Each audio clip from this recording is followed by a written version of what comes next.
Oh boy.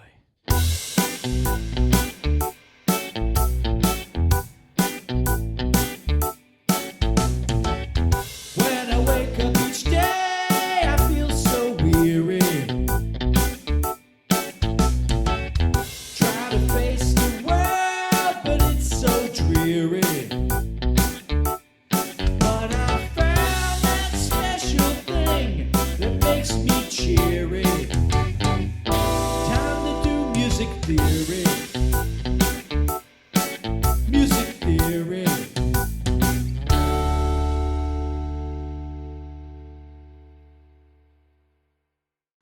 You're watching Adventures in Music Theory with your host, Dr. Robbins. Hello, and welcome to the Friday, April 24th edition of Form Class. Today we're going to continue talking about imitative genres. On Wednesday we talked about canons and inventions, and today I'm going to add the next of the three genre types I mentioned to you to the mix. We're going to talk about fugue. And I thought we'd actually start out by listening to a fugue. I thought we'd start out by listening to the J.S. Bach Fugue in C minor from Volume 1 of the Well-Tempered Clavier. Now, here's the deal. I'm actually getting this done at the very, very last minute. It's 11:22, the night before your class meets. I had to go up to my parents' house today, and I'm at their house, so I'm trying to be very quiet tonight, like I'm breaking into their liquor cabinet when I'm a teenager. Psst, by the way, I broke into their liquor cabinet. So anyway, I'll be a little whispery, but the first thing I want to do is play this piece for y'all. So, boom.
Okay, so what just happened to us then? It was pretty cool, whatever it was. You got to admit that. Well, fugues are imitative, and hopefully you all heard a melodic idea going through that seemed like it was being imitated. That thing that was like yada dum bum bum ba ba dum bum bum ba ba dum bum ba ba da da da dum.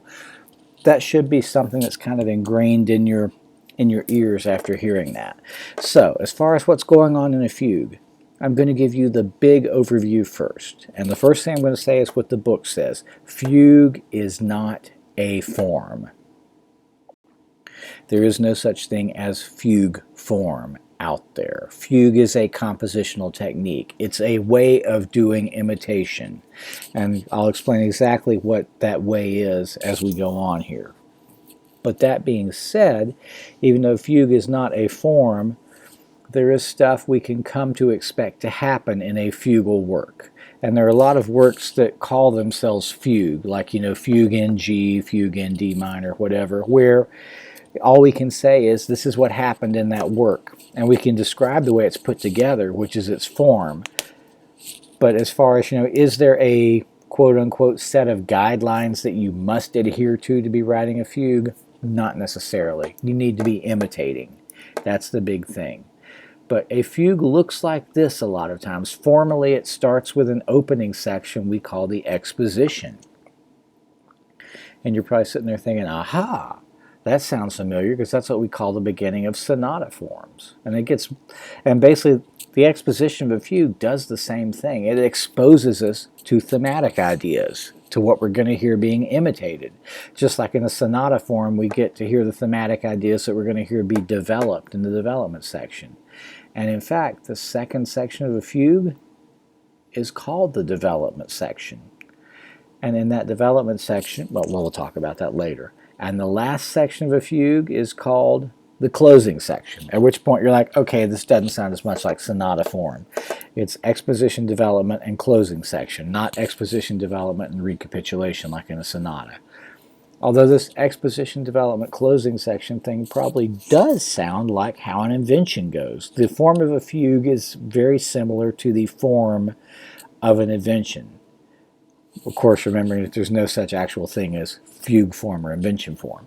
But fugues and inventions are structured rather the same way. Fugues a little bit more stringently. And that's what I'll be explaining to you in the slides to come here.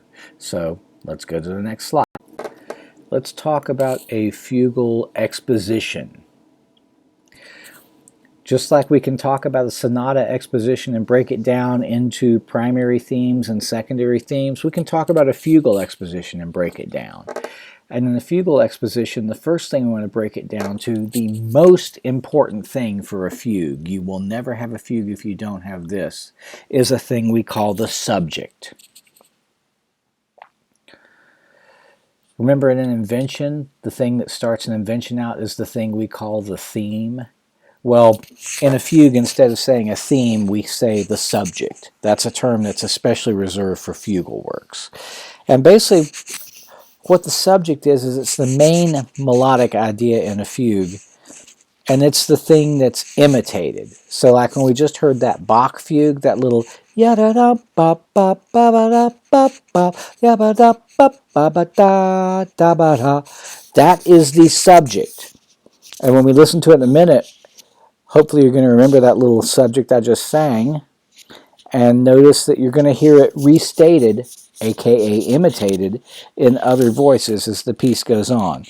But the subject is the thing that starts a fugal work. A fugue always starts with the subject, usually stated solo, monophonically, in a single voice, and stated in the tonic key. The next thing that happens in a fugal work is the subject gets imitated. And that imitation of the subject is what we call the answer. And the answer has a fairly nailed down definition here. The answer is not just the imitation of the subject, but since the subject is stated in the tonic, the answer is usually stated in the dominant. So if the subject in a fugue is stated and the fugue is in D major, then when the answer gets stated, it will often be transposed to where it sounds like it's in the dominant key of D major, A major. So a lot of times the subject is stated and then the answer happens either a fifth higher or a fourth lower. We say that that's at the dominant level, but those are the most important things of a fugue exposition. There's a statement of the subject, and then the subject is followed with a statement of the answer in another voice. And then beyond that, things are sort of loosey-goosey because fugues can have 2, 3, 4, or more voices. Most of them have 3 or 4 voices. Some of them go subject, answer, subject. Some of them go subject, answer, answer. Some of them go subject, answer, subject, answer.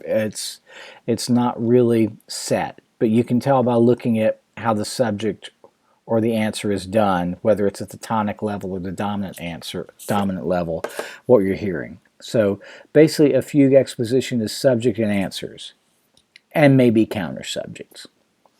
And a counter subject is just like a counter theme in an invention. A counter subject is material that consistently, while the subject is being stated in one voice, it's material that consistently accompanies the subject in another voice. And since fugues can have 3, 4, 5 voices, they can have many counter subjects. So be ready for that piece of loveliness. So a fugal exposition is rather clearly delineated from what an invention exposition is. You know, there are definite things that happen in a fugue exposition: the subject in the tonic, and then the answer in the dominant. The development section becomes much more loose and free form, much more like actually what the development section of an invention is, because a fugue development section consists of the exact same things: episodes and middle entries. And the definitions are very analogous to what happens in an invention. In a fugue, an episode is a statement of material that does not contain a complete statement of the subject. An episode often fragments the subject, uses it to modulate, but we're not hearing the subject stated in its entirety. And then a middle entry is a complete statement of the subject or answer. And just like in an invention, it's usually not in the tonic or dominant key, but in some closely related key. So fugal development sections are like invention development sections. They alternate episodes and middle entries, and there's no set number. You could have an episode and a middle entry and be done with it, or you could keep alternating episodes and middle entries for half an hour and then be done with it. But developments are episodes and middle entries in a fugue, just as they are in an invention. And the closing section of a fugue, it's the same as the closing section in an invention. What happens, among other things, is the subject of the fugue is restated in the tonic key, at least once. And it may be restated more, or there may be like more of a big finish, but usually the closing section is a point where we can like look at in the piece and say, here is the subject coming back in the tonic key. This seems like the closing section. And now I want to actually listen to the Bach C minor fugue again with me doing my inimitable voiceover narration as we listen to it. And let me say before we listen to it also that fugue is one of those formal types that drives people the most crazy in form and analysis class. And the people it drives the most crazy are the people who most want their formal types to be black and white and have right angles. And fugal works are just sitting out there, you know, hazy gray with rounded edges, and they don't really have hard, fast rules that must be followed. So, you know, it's much easier to say, well, in a sonata form, this needs to happen and this needs to happen, or this is what makes this piece ternary or binary. With a fugal piece, the main thing is this idea of a subject being imitated at the dominant level. But other than that, you can't count on every fugue to follow the same form. A lot of them follow this exposition, development, closing section design I've given you, but you just sort of have to roll with the punches. And there's a lot of punches to roll with because there are a lot of fugues out there.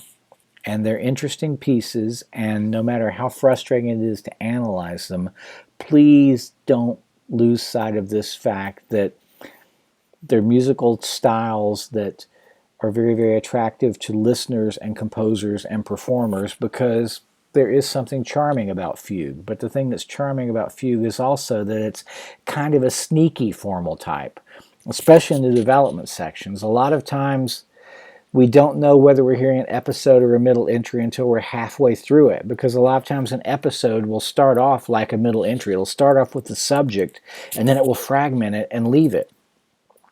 Or a lot of times we'll be in the middle of an episode that's fragmenting the subject, and then suddenly we realize, no, wait, that's the whole subject. That was a middle entry. Fugues are very, very tricky, challenging pieces to listen to, but the way they keep you on your toes as a listener is kind of part of what's cool about them. So let's listen to the Bach again. So here's the Bach C minor fugue with me talking you through it. So remember, the first thing we're going to hear is the subject. It's stated in what looks like the alto voice here. And it goes,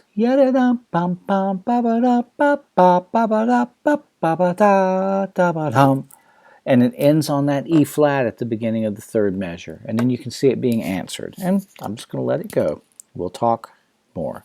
This is a three-part or a three-voice fugue, by the way. So there are three different contrapuntal voices we want to follow. So here it goes. Subject in C minor.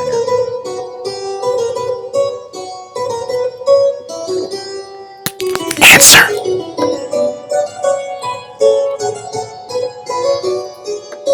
And now this little transitional passage.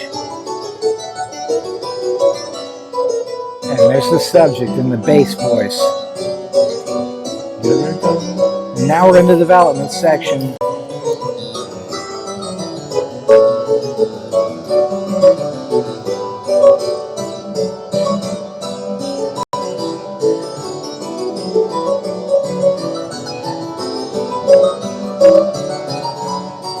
And there's the subject in the middle voice in G minor. Episode.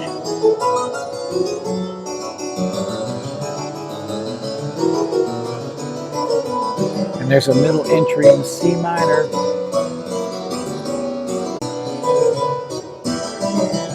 Episode.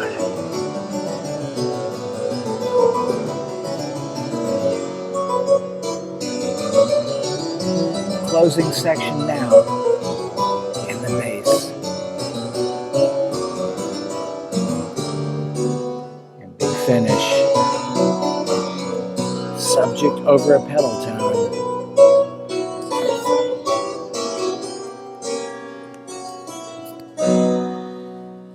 And your old pal Picardy third. Okay. So a lot of times leaving a fugal work is like sort of leaving the music note buffet. You feel very, very, very full when it's over. It's a lot of notes to listen to, and it's a lot to orally and mentally digest. But I hope that, the big picture you had was being able to listen to that piece and notice how much that subject that starts out at the beginning,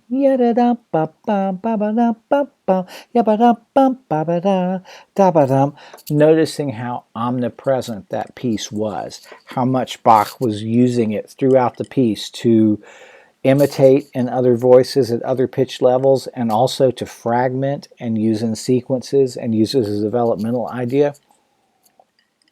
Because that's part of how a fugue works. It's a very developmentally oriented style of music. And of course, the other thing is that there's that sense of who knows exactly what's going to happen next. You know that you're going to be hearing those materials, but you don't know exactly when those materials are going to switch from being a developmental episode or something to being a middle entry with a complete statement of the subject melody. And that's part of what makes these things fun, is there's that sense of the unexpected. At least it's fun when you're a listener. It's maybe not fun when you know you might get tested on it someday, but hey, we're all grown-ups here. Okay, so let's go look at this exposition in greater detail now. So here is a fair proportion of the exposition of the Bach C minor fugue. It's not all of it, but it's going to give us some important ingredients to look at. And the most important ingredient is the subject, which I have badly sung for y'all a few times. And now I've put a nice pretty blue box around. It happens in that alto voice register. Going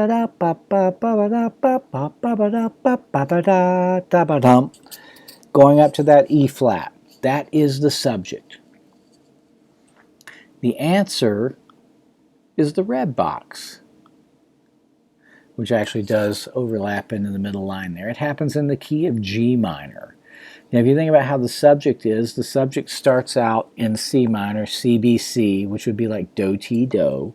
It starts out like tonic, leading tone, tonic. Look at the answer now. It starts out like you would do that if you were doing it in G minor, G, F sharp, G, do, ti, do, tonic, leading tone, tonic. And if you look at most of the notes, don't look too close just yet, you'll notice that it basically looks like it would be in the key of G minor. So it's just been transposed up a perfect fifth. This fugal work has a counter subject. Remember how when we talked about inventions, I said sometimes an invention has a counter theme? And you can tell it's a counter theme because it happens every time the theme is stated. That's how we do it with a fugue too. A fugue has a counter subject if every time the subject or answer is stated, the same musical material accompanies it. And while we don't know it yet, just looking at these like opening 6 measures, what we're going to see as we go on is that every time, or almost every time, Bach does that little yada-da-ba-ba-ba-ba-da-ba-bum, that little statement of the subject. While the subject is being stated, there's some voice that does what, look in measure 3. See how in the soprano voice the alto is stating the subject, G, F sharp, G, blah, blah, blah, blah, blah. While one voice is stating the subject, there's some other voice that's doing the counter subject idea, which is what's happening in the alto voice there. And the counter subject idea, basically we could describe it by saying it's like this. It's a bunch of 16th notes that run down by steps, and then they jump up a huge interval, an octave and a third, and come down in steps in 8th notes. And what we're going to notice is a lot of times when Bach states the subject, going yada-da-ba-ba-ba-ba-da-ba-bum, there's some other voice doing those 16th notes that go down in steps, da-da-da-da-da-da-da-da, and then go up in the 8th notes. Because they keep coming back, it's a counter subject.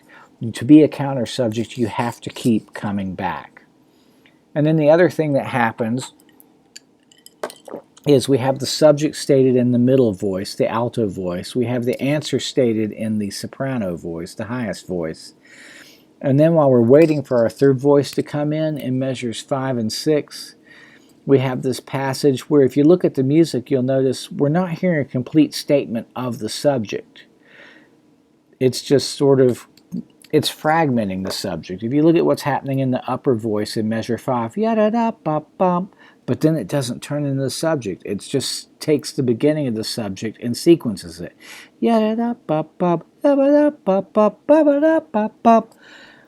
That's a hallmark of how developmental writing in fugues works. And since this is happening inside the exposition, we call a passage like this a codetta. Some people call it a bridge, but I like to call it a codetta because it's annoying because we already use that term in sonata form. And now here we are using it in another formal type to mean something different. But a codetta is a passage in a fugal exposition that does not contain a complete statement of the subject or answer. If it happened in the development section, it would be an episode. But if it happens in the exposition, it's what we call a codetta or a bridge. Hope that makes sense. Now let's go look at the end of the exposition. So here's the ending of the exposition, and we've had a statement of the subject in the middle voice, a statement of the answer in the highest voice, and then that little codetta or bridge passage. Basically, a fugue exposition is defined as this. A fugue exposition is the section of the piece at the beginning where every voice that is going to participate has the opportunity to state either the subject or the answer. So since this is a 3-voice fugue, we expect all 3 parts to get to state it. So we had it from the middle voice in measures 1 and 2, from the highest voice in measures 3 and 4. We had our codetta in measures 5 and 6. And here in measure 7, where that blue box just showed up, we have our third voice stating the subject. C, B, C, G, A flat, and on it goes. Just like happens in measures 1 and 2. And looking above it, you can see that that little pattern of descending 16th notes that then jump up an octave and a third, happens in the highest voice. That's our first counter subject. And this fugue actually has a second counter subject for the third voice, which is that little pattern of 8th notes in the middle voice you see at the end of measure 7 that goes bop, bop, bop, yeah, bop, bop, bop, bop, bop, bop, bop. It just basically harmonizes the first counter subject. But there you have the exposition of this fugue that brings us to the development section, which starts with an episode, as do many development sections. Remember, an episode means not a complete statement of the subject. You're probably going to hear pieces of the subject, and that happens in this one. Look at the upper voice. It goes yada-da-bum-bum, and then it stops. and it sequences just that beginning of the subject. Yada-da-bum-bum, ba-ba-ba-ba-da-bum-bum, ba-ba-ba-ba-da-bum-bum. And when it's not stating that little beginning of the subject, the middle voice is. And if you look at the lowest voice, it's just going doing those descending 16th notes by step, like the counter subject goes. Composers build their development sections out of subject and counter subject material. And this development section goes up until measure 11, and then in measure 11 you'll see there's a middle entry in the key of E flat major. It starts out in the highest voice there, E flat D, E flat B, C, and it does the whole subject da da da da da da da da da da da da da da da da, but in a major key. And then after that's over, at the beginning of the third system, we see another episode going on there. You can't find the complete subject being stated. And when you get to the third measure in the third system, if you look in the middle voice, you can see the subject in the middle voice, the counter subject, the first counter subject above it, the second counter subject in the lowest voice. And once that's over, we have another episode. And two systems from the bottom, you'll see another middle entry in the key of C minor. The subject's in the upper voice. The first counter subject is in the middle voice, and the second counter subject's in the lower voice. And then when we get to that bottom system, there's another episode where we don't have complete statements of the subject, just fragmentation of ideas from the subject and the counter. And now we're almost to the closing section. You can see that last episode running up to the closing section, measures, I believe it's 25 and 26. They're taking the beginning of the subject, the part of the subject we call the head, that little yada-da-bum-bum. They're fragmenting it, they're sequencing it, and then suddenly when we get to beat 3 of measure 26, if you look in the bass voice, you'll see the bass goes yada-dum-bum-bum-ba-ba-dum-bum-bum-ba-ba-dum-bum-ba-ba-dum. Comes in with the subject, while the counter subjects 1 and 2 happen in the upper voices above it. And the subject comes in C minor. And then, after the bass states it, there's a little bit of music in measure 29, and then there's that long octave low C in the lowest voice. And while that pedal tone's holding out, look in the highest voice, you'll see da da da ba ba ba ba da ba ba ba ba da ba ba ba da da da. That little final statement of the subject. So that's how the Bach C minor fugue goes, and I think we should listen to it one more time. So here we go. Starts with the subject and the exposition. Subject.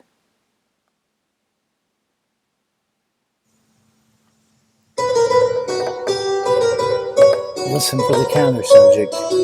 Here we go. Answer.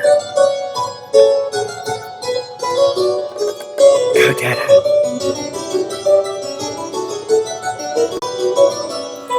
Subject in the lowest voice. Episode 1.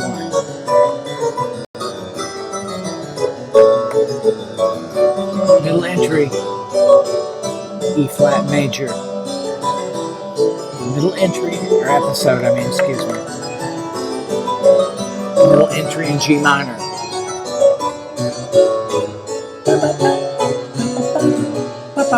Episode. Notice the fragmentation. Middle entry. There we go. Episode.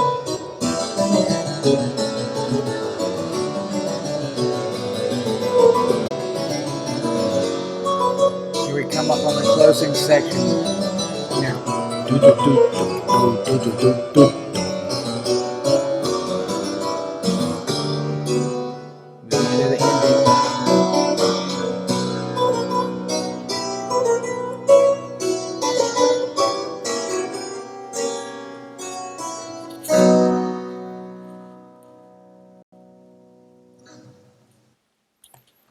Okay, that's very neat. You can't count on every fugue in the world to be like that.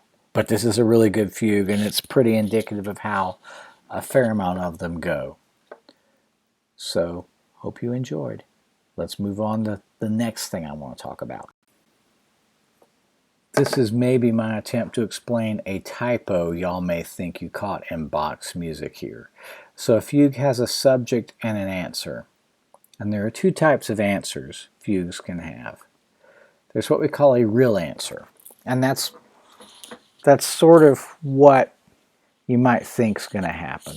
I've talked about the subject, and then I talked about how the answer imitates it, but a perfect fifth higher. And a real answer is an exact imitation of the fugue subject, but at the dominant level, a perfect fifth higher or a perfect fifth lower. Excuse me, a perfect fifth higher or a perfect fourth lower will also get the job done. So basically, one way I tell people to think about it is this. If you use solfege, then the same solfege you use for your subject in the tonic will work for the answer if you just move it to the dominant key. So with that Bach C minor fugue that goes C, B, C, G, A flat, that would be do, ti, do, sol, la. Well, you know, if you wanted to have a real answer of it in G minor, that would be G, F sharp, G, D, E flat, and I would call it solfegedly do, ti, do, sol, la, the exact same thing. A real answer is an exact imitation of the subject at the dominant level. Every interval's exactly the same. If it went down a minor third, if it went down a perfect fourth, it goes down a minor third or a perfect fourth in the answer. The other type of answer we have is what's called a tonal answer. And the easiest definition of that is it's an answer that's not a real answer. And the truth of the matter is this. Tonal answers happen a lot, including in that Bach fugue we just listened to. And I've got showing up now on the slide the subject from the Bach fugue that happens in the middle voice on the top system there. And then on the system below it, I've got the answer that happens in the highest voice. And the subject looks like it's in C minor, and the answer looks like it's in G minor. And they're almost identical. One looks like do, ti, do, sol, la, do, ti, do, re, sol in C minor. And if you look at the G minor answer on the bottom there, it looks like it's going to be about the same, and or else it goes south at one point, where those red circles are. There comes a point where there's a note that got changed. In the subject, we went C, B, C, G, A flat, or we went C, B, C, down a perfect fourth, up a minor second. And in the answer, we went G, F sharp, G, C, E flat, which means we went from G down a perfect fifth and then up a minor third. And you can see that those intervals got changed there. And it's all because that note that happened at the second eighth note in the answer was a C instead of a D. If it was a D, it would be a real answer because everything would be exactly the same. And what's going on here is that Bach did not screw up. He should have written a tonal answer. He knew he should write a tonal answer, and he did. But we'll talk, if you want to know about why to write tonal answers, come take counterpoint class next year. There are procedures for that. For analysis class, all that really matters is that we can spot a real answer or a tonal answer. And this example we're looking at now is a good way to spot a tonal answer versus a real answer.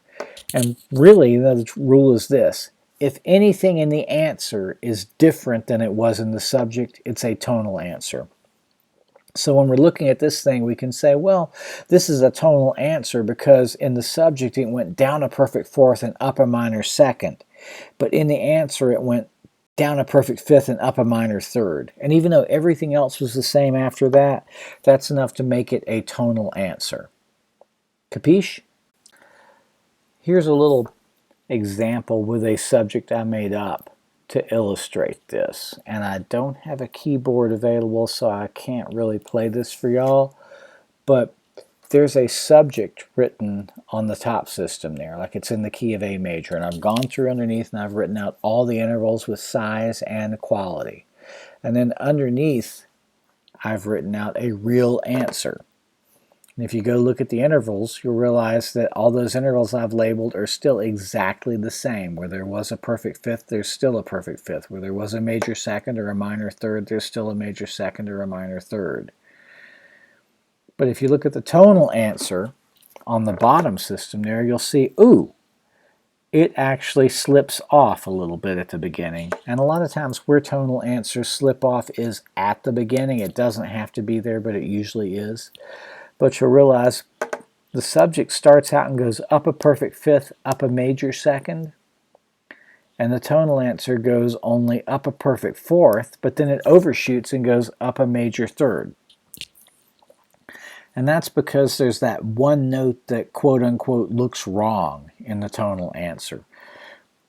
You know, the subject goes A, E, F sharp. The real answer goes E, B, C sharp. We're going up a perfect fifth and then up a step. And then the tonal answer goes E, A, C sharp. We're going up a perfect fourth and then up a major third. Other than that, you look at all those notes, you realize, gosh, this looks a lot alike. The rhythms are identical. The shape of the melodic lines where it goes up and down are the same. It's really just that one note, that second note in the tonal answer that got changed. That's enough to create a tonal answer.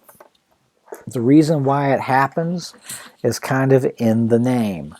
A lot of times the reason a composer writes a tonal answer is because by altering the subject and not writing a real answer, it fits the tonality better. It sounds more like it's in the key it's in. You know, that subject with three sharps that goes from A to E at the beginning, this is probably a piece in A major. So when I have that tonal answer at the bottom of the line there that goes E, A, C sharp, that sort of reinforces the idea that this is a piece in the key of A major. So a tonal answer happens for reasons of respecting tonality. And we will look for these as we go forward in the homework, which is coming up. What I want you all to do for homework next time, since we're in Unit 26, is I want you to look at the first fugue, which is the J.S. Bach fugue in B-flat major from the first volume of the Well-Tempered Clavier. You may be wondering, did other people besides Bach write fugues? The answer is yes. The other answer is, does the music theory community at large care? No. Bach taught us all what fugues are, and that's all we care about. So we're going to look at Bach fugues a lot. He is the master of the genre. There are great Beethoven fugues, don't get me wrong. But Bach is that guy you go to for fugues. So I want you to look at Unit 26, Assignment 2 at the Bach fugue in B-flat major. And I want you to remember two opposing things. The first is this. Remember how a fugue usually goes. It usually has an exposition and a development and a closing section. And the exposition has these things it does with subjects and answers and all that. And the middle section, the development section, has middle entries and episodes and stuff like that.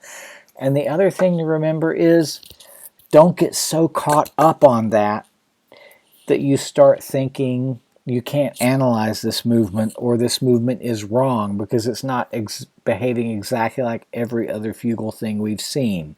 You have to take the movement on its own merits. So for next time, look at Unit 26, Assignment 2, the Bach B-flat major fugue. Am I going to take this up? Heck no. We're going to go over it in the next video, but it's best if you've gone through it before that. And until then, take care of yourselves. Enjoy this weekend. Try to get outside because the sunlight's supposed to be good for us, and it's just nice outside. And, you know, wash your hands, eat well, sleep well, be friendly, and I will see you next time. Take care.